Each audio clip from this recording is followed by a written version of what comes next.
Hi అండి, మీ అందరికీ advance happy pongal అండి. ఈ పొంగల్కు మేము ఈ సంక్రాంతికి మా ఊరు వెళ్తున్నాం, రాయలసీమకి. మా అమ్మల ఇంటికి వెళ్తున్నామండి. ఈసారి మా అత్తయ్య ఇంటికి వెళ్ళట్లేదు. 19 సంవత్సరాలు అయింది మ్యారేజ్ అయ్యి. 19 సంవత్సరాలు అయితే 10-15 సార్లు మా అత్తయ్య గారు ఊరు వెళ్ళాను. ఇంక ఈసారి వెళ్ళలేదు. మా వదినకి కొంచెం ఆరోగ్యం బాగాలేదు, వెళ్ళి చూడాలనిపిస్తుంది. అందుకని మా అమ్మల ఇంటికి వెళ్తున్నాము. మా ఆయన పొద్దున్నే వెళ్ళిపోయారు, మా ఆయన వాళ్ళ అక్కళ్ళు అందరూ. మేము ఇప్పుడు వెళ్తున్నాము యశ్వంతపూర్ ఎక్స్ప్రెస్కి. నేను నా బాబు ఈ బ్లాగ్ కంటిన్యూ చేస్తామండి. నేను కూడా నేనే ఇదండి, చాలా హ్యాపీగా ఉంది. ఎందుకంటే పెళ్లి తర్వాత ఇది సెకండ్ సంక్రాంతి అనుకుంటున్నా మా అమ్మల ఇంట్లోనూ. నేను నా పిల్లలు వెళ్తున్నాము. నా బ్లాగ్ నచ్చినట్టయితే లైక్ చేయండి. ఉంటానండి. ఇంకా బ్లాగ్ కంటిన్యూ అవుతుందండి. ఆంధ్రప్రదేశ్ ధర్మవరం వెళ్ళేంత వరకు నేను నా బాబు కనిపిస్తాము. చూస్తూ ఉండండి. ఉంటాను.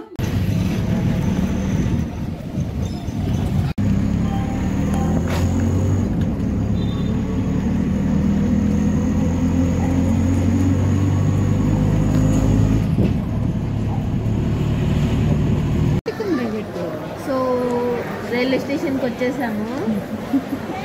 చెప్పు. రైల్వే స్టేషన్కి వచ్చేసాము. దాని కాచిగూడ.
ఇక్కడ మా వదిన ముగ్గు వేస్తుందండి.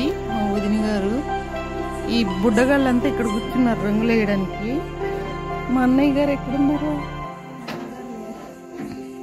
చాలా పెద్ద పెద్ద ముగ్గులు వేస్తుంది మా వదిన. అంటే ఏమనుకున్నారు